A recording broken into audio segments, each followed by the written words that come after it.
우리 삶에는 누구에게나 광야가 찾아올 수가 있습니다. 경제적인 결핍이나 아니면 관계의 외로움들, 또 어떻게 보면 건강의 위기들이 찾아오게 되는데요. 사람마다 그 인생의 광야는 각기 다른 모양으로 다른 시간에 찾아오는 것을 볼 수가 있습니다. 그럴 때마다 사람들은 이 광야를 그저 빨리 지나가야 할 재앙이나 형벌로 생각하는 경우가 있습니다. 그러나 성경은 광야에 대해서 다르게 얘기합니다. 광야는 하나님께서 우리를 단순히 버리신 장소가 아니라 우리 안에, 다시 말해서 내 안에 무엇이 있는지를 정직하게 직면하게 하면서 우리가 오직 하나님의 은혜로만 살 수 있음을 가르치는 성숙의 학교라고 말할 수 있습니다. 오늘 본문 민수기 11장은 이스라엘 백성들이 광야에서 하나님께 원망을 쏟아내는 이야기로 시작됩니다. 그래서 1절을 보면 백성이 악한 말로 원망하매 하나님께서 들으셨다고 말씀하고 있어요. 여기서 원망이라는 것은요, 단순히 투덜거리는 것이 아니에요. 단순히 불평했다는 차원이 아니라 하나님의 선하심에 대해서 불신하고 하나님의 인도하심에 대해서 정면으로 도전하는 죄의 본질적인 표현이라고 볼 수 있습니다. 이스라엘 백성들은 애굽에서 노예 시절할 때는 그렇게 살려달라고 부르짖었습니다. 그래서 하나님이 그들을 살려주셨지만 그들은 계속해서 하나님의 구름 기둥의 인도함 속에서도 하나님을 향해서 원망을 쏟아내고 있습니다. 이것은 바로 우리 인간의 전적인 타락상을 보여주는 것입니다. 이스라엘 백성들은요, 단순히 환경이 어렵고 나빠서 불평하는 것이 아니라 우리의 존재 자체가 은혜가 없으면 금방 원망할 수밖에 없는 죄인임을 이스라엘 백성들이 보여주는데, 이것은 이스라엘 백성만이 아니라 우리가 그런 존재라는 것입니다. 오늘 이스라엘 백성들은 원망할 뿐만 아니라 그 원망이 곧 과거에 대한 잘못된 미화로 흐르게 됩니다. 그래서 오늘 4절 보면 이렇게 말하고 있어요. 누가 우리에게 고기를 주어 먹게 하랴라고 말하면서 우리가 애굽에 있을 때는 값없이 생선과 오이와 참외와 부추와 파와 마늘을 먹었던 것이 생각났다라고 말하고요. 그러면서 그들은 그때가 과거가 좋았다라고 얘기를 합니다. 여러분, 이거 보면 참으로 기가 막히지 않습니까? 여러분들, 그들이 이스라엘 백성들이 애굽에 있을 때 공짜로 값없이 이것을 먹었나요? 아니잖아요. 그들은 채찍에 맞으면서 고된 노동 속에서 이것들을 조금 먹었을 것입니다. 근데 그럼에도 불구하고 지금 이들은 왜 과거 생활을 동경하고 그리워하고 있는가요? 그것은 그들 안에 하나님이 베푸신 구원의 은혜가 심해짐으로 인해서 그 죄에 종노했던 그 안락한 삶이 더 크게 보이는 거예요. 다시 말해서 은혜가 식어지니까 죄 가운데 있는 삶이 더 그리워지는 것입니다. 우리도 교회 처음 나올 때 경험합니까? 처음 교회를 나왔을 때 참 예배가 은혜스럽고 또 이렇게 목회자와 성도들이 너무 좋았어요. 그런데 은혜가 식어지면요, 왜 자꾸 교회에서는 그렇게 자꾸 예배를 드리라고 또 새벽 기도하라고 하냐라고 불평이 나오면서 또 목회자와 또 목원들이 마음에 들지 않아서 슬슬 불평이 나오기 시작합니다. 그러나 여러분들, 참된 영성은 구원의 은혜를 기억하는 데서 시작된다는 것을 여러분 잘 기억했으면 좋겠습니다. 그래서 내 인생의 광야의 결핍과 외로움을 세상적인 것으로 채우지 않고 이미 받은 은혜, 이 구원의 진리가 얼마나 귀한지를 기억하는 것이 중요한 것이죠. 그러나 사단은 끊임없이 우리에게 야, 예수 믿어도 별것 없지 않느니? 차라리 그냥 애굽에서, 다시 말해서 네가 세상에서 살던 방식대로 돌아가라라고 우리에게 종종 속삭이는 것을 볼 수가 있습니다. 그로 인해서 오늘 본문에 나오는 생선과 마늘로 표현되는 육체적 쾌락과 자기 편의를 추구하라고 우리에게 끊임없이 스물스물 생각을 올려오게 합니다. 그런데 바로 이렇게 폐역하고 하나님께 불평하는 백성들을 향해서 하나님은 바로 심판하는 것이 아니라 그들에게 만나를 지속적으로 내려주십니다. 그래서 오늘 7절과 8절에 세 번역에 보면 만나를 다음과 같이 표현하고 있는데요, 만나의 모양은 가시와 같고 그 빛깔은 부돌라와 같았다라고 말합니다. 그래서 백성이 두루다니면서 그것을 거두다가 맷돌에 갈거나 절구에 찢고 냄비에 구워 가자를 만들었고 그 맛은 그 이름에 반죽하여 만든 가자와 같은 맛이었다라고 얘기했습니다. 여러분 만나가 여러분들 잘 모르겠지만요, 이렇게 지금 보여지는 게 가시예요. 그리고 색이 우리 개역 개정에는 진주와 같고 또 부돌라라는데 약간 노르스름하다라는 색깔을 이렇게 이해하시면 될 것 같아요. 그래서 이 만나는요, 이렇게 화려하지는 않아요. 그러나 밤 사이에 이슬과 함께 내려요. 여러분들 밤 사이에 이슬과 함께 내렸다는 건 의미가 있는데요, 이슬이라는 것은 성경에서는 생명을 상징하는 의미가 있습니다. 하나님께서는 아무것도 없는 그 광야 가운데 생명의 상징인 이슬과 함께 그들에게 필요한 매일의 만나를 내려주셨어요. 여기서 우리는 그런 생각할 수 있잖아요. 매일같이 걸 것이 하나님이 좀 일주일치 한 달치 그냥 넉넉하게 주시면 좋을 텐데 왜 하나님은 매일같이 이것을 거두게 하셨을까 생각을 할 수가 있습니다. 우리는 이것을 통해서 알 수 있는 것은 뭐냐면 하나님의 나라는 축적의 원리가 아니라 의존의 원리로 살아가는 나라라는 것이에요. 내 통장에 많은 것을 쌓으면서 그것으로 안심하는 인생이 아니라 매일 아침마다 하나님을 바라보며 하나님을 의지하며 살아야 되는 인생이라는 것을 내가 고백하고, 기도를 짧게 하든 길게 하든 상관없이 하나님 오늘도 저에게 생명 주심을 감사하면서 나의 힘이 아니라 하나님의 힘으로 살아갈 수 있도록 하나님께 기도하며 하루를 시작하는 것이죠. 안타깝게도 오늘 이스라엘 백성들은 이런 만나를 보면서 이렇게 고백하고 있습니다. 뭐라고 말하고 있냐면 지금 우리는 먹을 것이 없어 죽는구나, 보기만 해도 지긋지긋한 이 만나 밖에는 없다라고 얘기를 하는 거예요. 이스라엘 백성들은요, 이 만나의 기적이 일상이 되자 그것이 지긋지긋하다고 얘기하는 거예요. 이스라엘 백성들은요, 하나님의 주시는 공급하심보다 그 만나를 악담하는 것이었습니다. 이런 8절에서는 그들이 이 만나를 기름에 섞은 볶은 과자와 같다라고 얘기했고 꿀 섞은 과자와 같이 표현했습니다. 근데 지금은 왜 이것이 지겹다라고 느껴졌을까요? 그것은 하나님이 내리는 만나가 변질돼서가 아니라 그들의 영적인 상태가 건강하지 않기 때문에 이런 반응을 보이는 것입니다.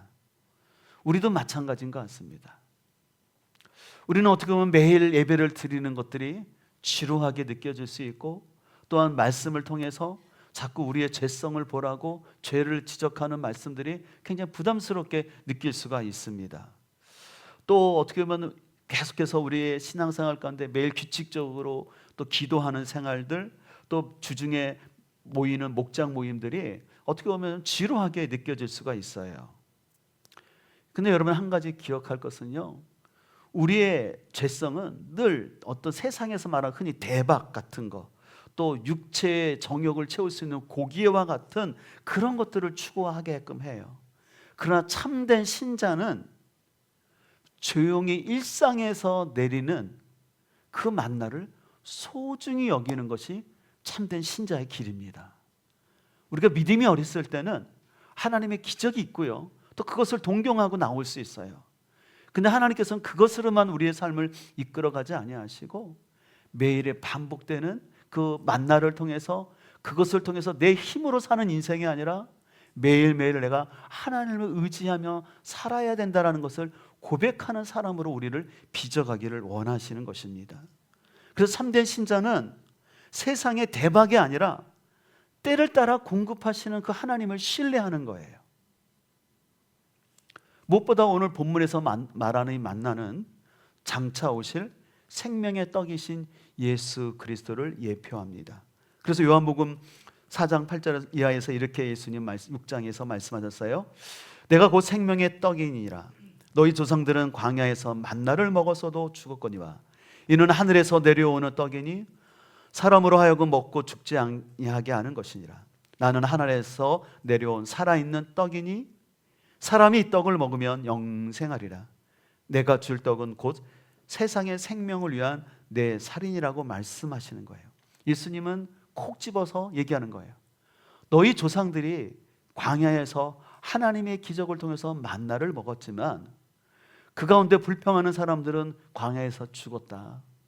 근데 나는 너희에게 생명의 떡으로 왔다라고 말씀하시면서 나를 믿는 자에게는 영생이 주어진다고 말씀하세요. 근데 여기서 영생이라는 것은 단순히 죽어서 영원히 산다라는 시간적인 개념보다는 하나님과의 관계가 회복되어서 내가 거듭난 존재가 되었고, 그래서 거듭난 존재가 지금 이 땅 위에서 생명의 풍성함을 누리는 게 영생이라는 거예요. 그래서 영생은 여러분들 죽어서가 아니라 지금 이 땅에서 내가 누릴 수 있는 것이죠. 당연히 이 땅에서 이 생명을 풍성히 누리며 살아야 되는 거라고 성경은 말씀하고 있어요. 사람들은 자꾸 인생에 고난이 오면 내가 광야를 만났다고 생각하고, 그래서 이 광야를 버리라고, 그래서 내가 뭘 잘못해서 하나님께서 나에게 이런 재정의 벌, 또한 건강의 벌, 또 자녀의 앞길이 막힌다라고 자꾸 오해를 하면서 자꾸 하나님을 벌 주시는 하나님, 그렇게 생각을 합니다. 근데 하나님은 그렇게 말씀하지 않으세요. 신명기 8장 2절을 볼까요? 우리 같이 한번 읽도록 하겠습니다. 주 하나님이 당신들을 어떻게 인도하셨는지를 기억하십시오. 그렇게 오랫동안 당신들을 광야에 머물게 하신 것은 당신들을 단련시키고 시험하셔서 당신들이 하나님의 계명을 지키는지 안 지키는지 당신들의 마음속을 알아보려는 것이었습니다. 네, 우리 자막을 계속 띄워주시면 하나님께서는 우리에게 뭘 말씀하시냐면, 당신들을 오랫동안 광야에 머물게 한 이유는 여러분들을 뭐냐면 단련시키고, 그 다음에 뭐라고 말씀합니까? 한번 테스트해 보셨다라는 거예요. 뭘 테스트하셨냐면 우리가 하나님의 말씀을 지키고, 그래서 하나님의 마음속으로 진정으로 하나님을 신뢰하며 따르는지, 그거를 한번 하나님 보시기 위해서, 그리고 하나님의 백성으로 빚으시기 위해서 그들에게 광야의 시간을 주셨다라는 거예요. 우리를 골탕 먹이려거나 아니면 우리에게 벌 주기 위해서 광야에 머물게 아니라 너희의 중심이 무엇인지를 하나님께서 보기를 원하셨다라는 것이에요. 그런 의미에서 여러분, 우리 광야에서 두 가지를 배우게 돼요. 그것은 먼저 첫 번째는 뭐냐면 우리는 의존적인 존재라는 사실이에요. 우리는 철저히 하나님을 의존해야 돼요. 그리고 두 번째, 하나님은 신실하신 분이라는 사실입니다. 특별히 하나님의 신실하심을 저는 민수기 22장 이후에 보면은 22장부터 25장에 보게 되면, 우리 여러분들이 이제 민수기 읽으실 텐데 이 부분 읽는데, 그 모압의 그 발락 왕이 발람이라는 예언자를 불러다가 이스라엘 백성들을 저주하라는 얘기가 나와요. 그럴 때마다 이 발람이라는 이 선지자는 발락 왕이 보낸 수많은 재물을 받아놓고도 이스라엘 백성들을 저주하지 않아요. 그가 그렇게 마음이 있어서가 아니라 하나님이 발람 선지자에게 너 절대 내 백성 저주하지 마, 저주하지 말고 축복하라는 얘기가 22장부터 25장까지 길게 나와요. 저는 성경을 읽으면서 이 사건을 왜 이렇게 많이 기록했을까? 여러분들 지금 이스라엘 백성들이 광야에서 하는 행동들을 보세요. 하나님을 향해서 조금만 불편하면 원망하고 불평하는 그런 백성들 아니겠습니까? 근데 그럼에도 불구하고 하나님께서는 절대 내 백성들 함부로 저주하지 마, 오히려 내가 너희는 축복하라고 말씀하는 것을 볼 수가 있어요. 이것이 바로 하나님의 신실하심이에요. 왜 신실하십니까? 하나님이 아브라함과 언약을 맺으셨잖아요.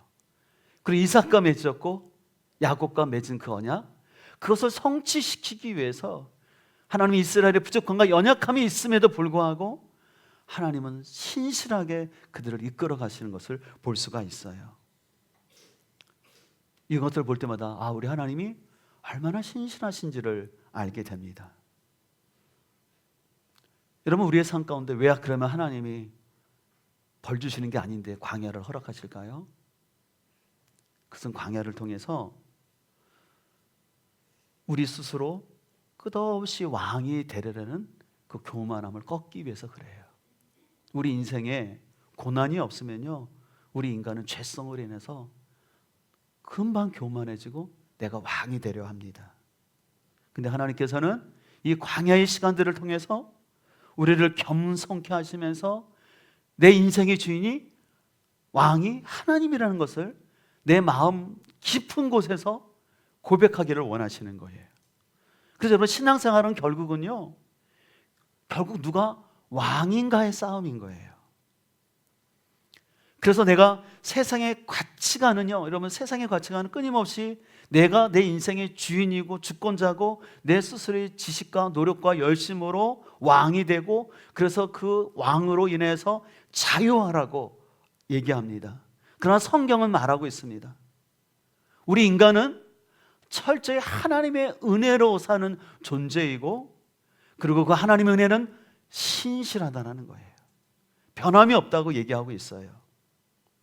근데 이런 은혜를 우리가 깊이 경험하기 위해서는 오늘 하나님께서 베풀어 주신 만나의 기적을 보면서도 불평했던 이스라엘 백성들을 바라보면서, 이스라엘 백성들은 왜 저래가 아니라 나도 그렇구나, 나도 이스라엘 백성들처럼 철저히 뼛속까지 죄인이라는 사실을 인정하고, 나는 죄성이 있기 때문에 하나님의 은혜 앞에 서지 않으면 나는 금방 교만해지고 넘어질 수 있다라는 그 존재라는 것을 인식을 하셔야 돼요.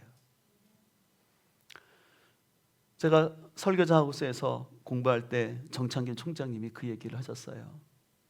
목사님들, 여러분들 목회하실 때마다 목회 현장에서 여러분들이 교회가 부흥을 하든 안 하든 간에, 교회의 숫자에 상관없이, 또 여러분들이 목회를 잘하든 못하든 간에 늘 기억하십시오. 인간은 뼛속까지 죄인입니다. 그 사실을 착각하지 마십시오. 왜 뼛속까지 죄인이라는 사실을 강조할까요? 우리 자아를 낮추기 위해서? 우리를 열등감이 있는 존재로 하기 위해서요?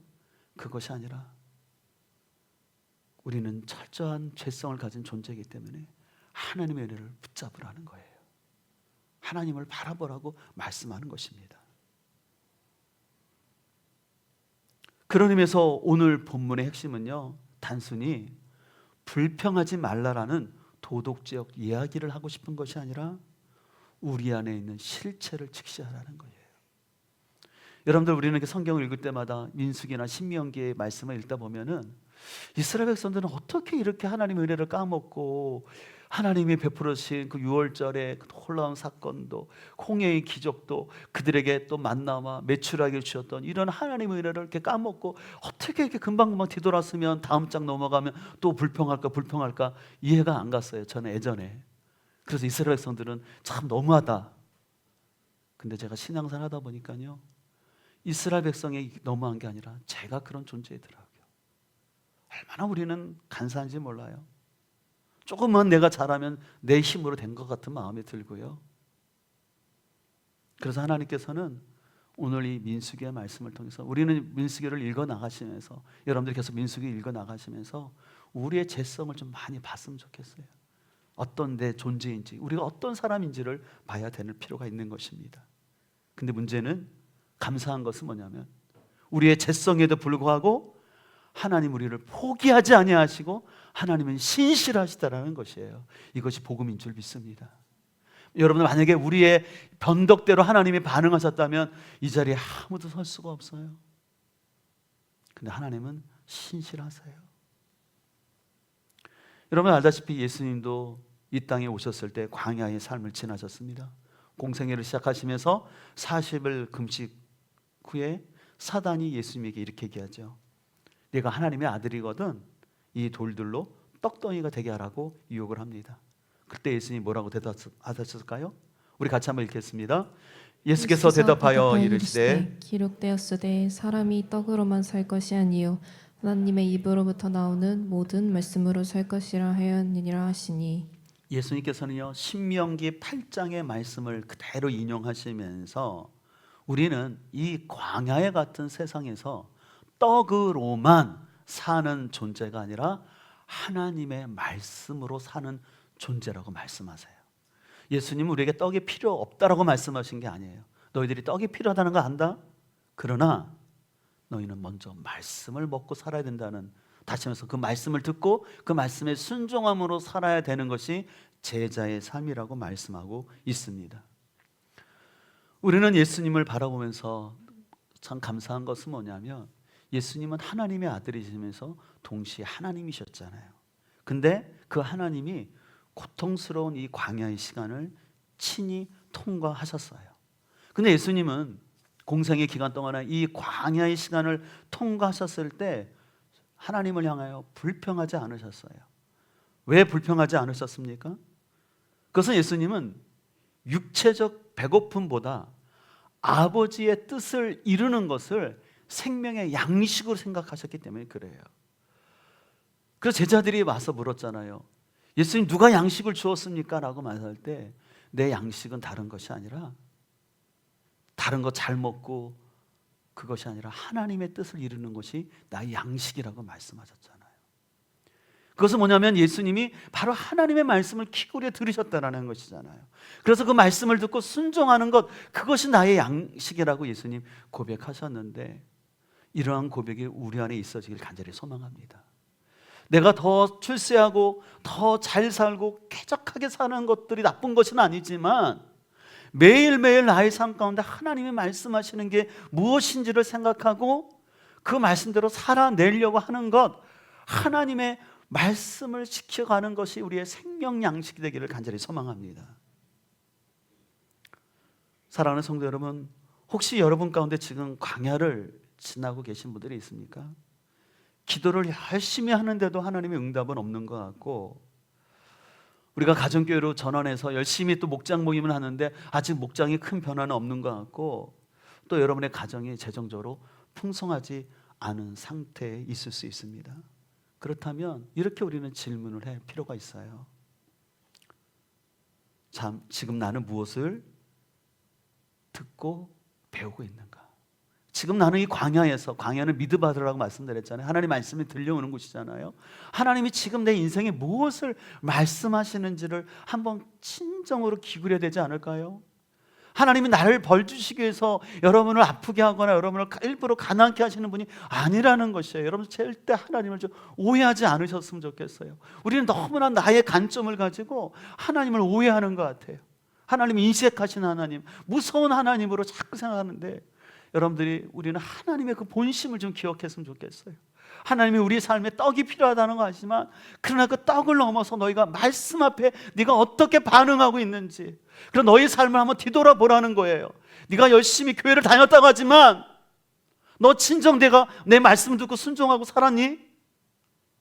겉은 종교인의 모습이지만 넌 세속적인 가치관으로 가지고 끊임없이 노력하고 있지 않니? 그래서 우리 인생의 광야를 만났을 때 그거를 한번 생각해 보라는 거예요.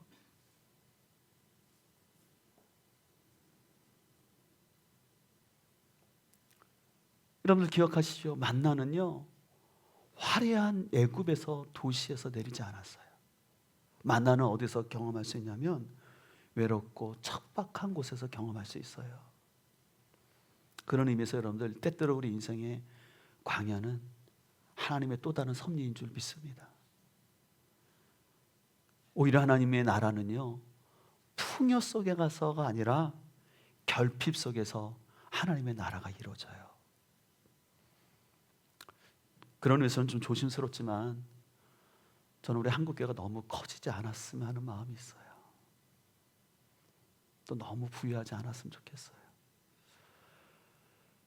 커지고 부유하는 게 나쁜 건 아니지만 우리가 거기에 함몰되다 보면은 그 하나님을 향한 열정과 순수함을 잊어버리고 나의 힘으로, 우리의 교회의 힘으로 이걸 이뤘다고 자꾸 얘기할 수가 있어요.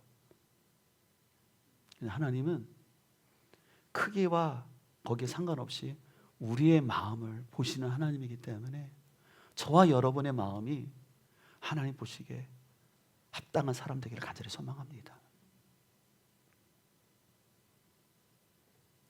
오늘 그러면서 한 가지, 우리가 또 한 가지 묵상해야 될 구절이 있는데, 4절을 보면 이스라엘 자손 가운데 섞여 살던 무리들이 먹을 것 때문에 탐욕을 품으니 이스라엘 자손도 또다시 울며 불평했다라는 것이에요. 또다시 울며, 앞에 됐었는데 또 지금 이렇게 하는 거예요. 근데 여기서 섞여 사는 무리라고 말하고 있잖아요. 이 섞여 사는 무리는 누구일까요? 출애굽 때 나왔던 사람일 수도 있고 또 나오는 과정 속에서 합류한 다른 종족일 수가 있어요. 근데 이 사람들은요, 출애굽의 기적에 편승했을 뿐이고 유월절의 의미를 깊이 생각하지 않은 사람들이에요. 오늘날로 말한다면 교회는 나오고 있지만 십자가의 복음을 통과하지 않는, 다시 말해서 내가 죄인이라는 사실을 철저히 고백하고 옛 자아를 부인하지 않은 채 나의 욕망을 위해서 신앙생활하고 종교생활하는 이런 사람들은 언젠가는 또 불평하고 원망할 수 있다는 것을 말씀하고 있어요. 그래서 이 복음의 은혜를 깊이 통과하지 않은 사람들은 그 탐욕으로 인해서 공동체를 원망으로 전염시키는 것을 볼 수가 있어요. 여러분들 그거 아세요? 교회를 무너뜨리는 것은 다수가 아니에요. 한두 사람이에요. 한두 사람이 서운한 마음을 가지고 사람들에게 이간질하고, 목회자와 성도들을 이간질하고, 성도와 성도장들을 이간질해서. 근데 안타까운 것은 본인들이 그런 사단의 도구로 사용되고 있다는 걸 전혀 모른다는 거예요. 그들은 이렇게 말하죠. 이게 정의다고, 이게 교회는 이래야 된다라고, 내가 맞다라고. 그 생각 속에서 얼마나 많은 사람들이 주님의 몸된 교회를 아프게 하는지 몰라요. 주님의 이름으로 권면드리는 것은 여러분들이 어떤 교회를 섬기든 간에 절대 그리스도의 몸된 몸을 찢지 않기를 소망합니다. 내가 친정으로 거듭나지 아니하고 인본주의 생각 속에서 자기의 의의가 강하면 강할수록 하나님 나라가 어려워져요. 그래서 오늘 이 말씀을 통해서 우리는 우리에게 이런 질문을 해봐야 됩니다. 나는 진정으로 거듭난 신자인가? 종교인이 아니라 신자인가? 두 번째, 나는 진정한 예배자인가? 계속해서 지금 올해 초부터 하나님께서 예배에 대한 얘기를 계속해서 말씀하시죠. 왜 자꾸 이렇게 말씀하실까요? 아마 하나님께서는 여러분의 친정한 예배를 갈망하시는 것 같아요. 세 번째로, 나는 어떤 가치관을 갖고 있는가? 신앙생활은 결국은 가치관의 싸움이에요. 끊임없이 내 가치관을 바꿔야 되는 거예요. 그런 의미에서 우리는 섞여 사는 무리의 소리를 잘 분별해서 그 소리는 닫고 우리 주님의 말씀에 대해서는 귀를 열어야 할 줄 믿습니다. 여러분, 목장 안에서도 여러 대화를 하지만요, 목장 안에서도 분별할 말은 필요한 것 같아요. 여러분들 친하다고 그 사람의 말을 다 믿지 마시고 그 사람이 하는 말이 하나님의 나라에 합당한 말인지 아닌지 분별할 수 있는 은혜가 있기를 소망합니다. 그래서 오늘 주님께서 아까 마태복음 말씀하신 것처럼 사람은 떡으로만 사는 것이 아니요 여호와의 입에서 나오는 모든 말씀으로 사는 줄을 내게 알게 하심이라고 말씀하고 있는 거예요. 예수님께서도 아까 말한 것처럼 이 말씀을 가지고 광야의 시험에서 사탄을 물리치셨습니다. 저는 예수님의 그 행적, 특별히 히브리서를 통해서 나타난 예수 그리스도의 그 순종의 덕을 바라보면서 하나님의 아들이시면서도 그 받으신 고난으로 순종함을 배워서, 너무 역설적이지 않습니까? 어떻게 하나님이 순종함을 배우셨다는 거예요?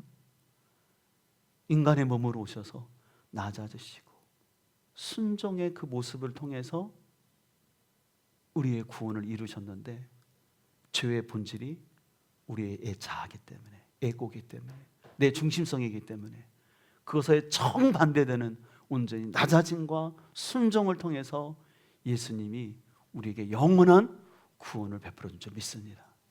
예수님의 구원은 나의 어떠함으로 이랬다 저랬다 바뀌는 구원이 아니라 그 예수 그리스도의 온전한 희생의 피로 말미암아 우리는 변치 않는 구원의 생명을 주신 줄 믿습니다.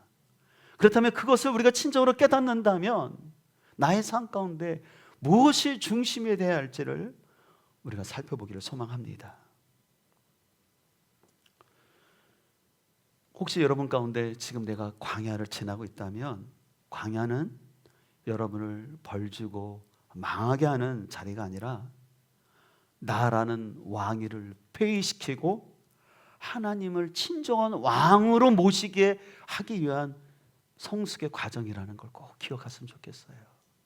여러분, 이 싸움에서 놓치지 않기면 좋겠어요. 여러분들 영적인 싸움을 다른 싸움 하지 마세요. 누구를 미워하지도 절대 마시고요. 미워하면 사단에게 지는 거예요. 중요한 것은 뭐냐면 내가 왕이 아니라 하나님이 왕이다라는 것. 구체적으로는 내 시간에 있어서 하나님이 진정 왕인지, 물질에 있어서 하나님이 진정 왕인지가 매일의 싸움인 거예요, 실은요. 그래서 우리는 끊임없이 나라는 왕을 폐위시키고 하나님이 왕이 될 때 내가 손해보는 인생이 아니라 오히려 그 안에 안정감과 풍성함이 있다는 사실을 꼭 기억했으면 좋겠습니다. 이번 명절에 요즘 여러분들 핫한 영화가 있는데 왕과 사는 남자라는 영화를 좀 보게 되었어요. 또 저는 역사를 전공했기 때문에 그 여러 가지 사실들을 알고 있지만 그 영화를 통해서 좀 저에게 다가왔던 것은 뭐냐면 세상의 권력은요, 세상은 자신의 권력을 위해서라면 조카까지 다 죽이는 게 세상이잖아요. 근데 그 영화에 나왔던 그 청룡포에 있는 사람, 그 이장 같은 경우도 그 촌장도 자신의 마을들을 좀 먹고 살기 위해서 좋은 사람을 기대했다가 실망했잖아요. 근데 나중에 그 분이 단종이라는 사실을 알고는 자신들이 먹을 것을 줄여서 진수성찬을 나름대로 이렇게 대접하고 그 영화의 장면 가운데서 그 음식을 나누는 장면이 쭉 나와요. 그래서 이거는 누가 만들었고 이것은 막둥어미가 만들었고 이거는 어떻게 캐온 겁니다라는 음식에 대한 설명을 딱 보면서 제가 가정교회 목회자인지 몰라도 아, 이게 가정교회다. 세상의 영광과 세상의 그런 걸 탐하는 사람들이 아니라 나의 것 남겨놨다가 명절에 좋은 선물 들어왔으면 그거 남겨놨다가 아, 이번 주 우리 목장 모임 때 이거 해줘야지. 그래서 나눠주고 서로 사랑을 나누는 것, 여기에서 하나님의 나라가 이루어질 줄 믿습니다.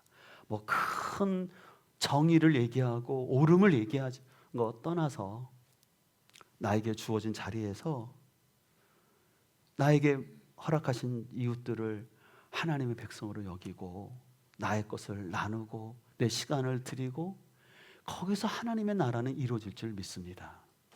소망하는 것은 저는 그런 교회 공동체를 우리가 만들어가기 소망합니다. 하나님 여러분들 기억하십시오.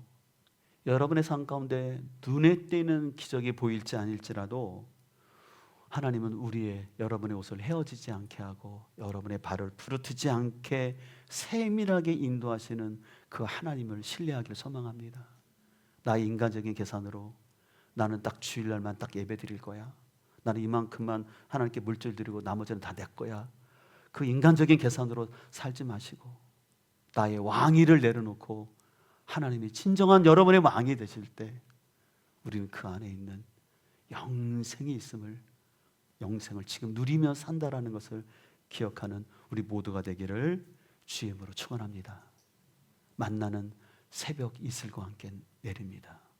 새벽 이슬의 만나를 사모할 수 있는 우리 모두가 되기를 주의 이름으로 축복합니다.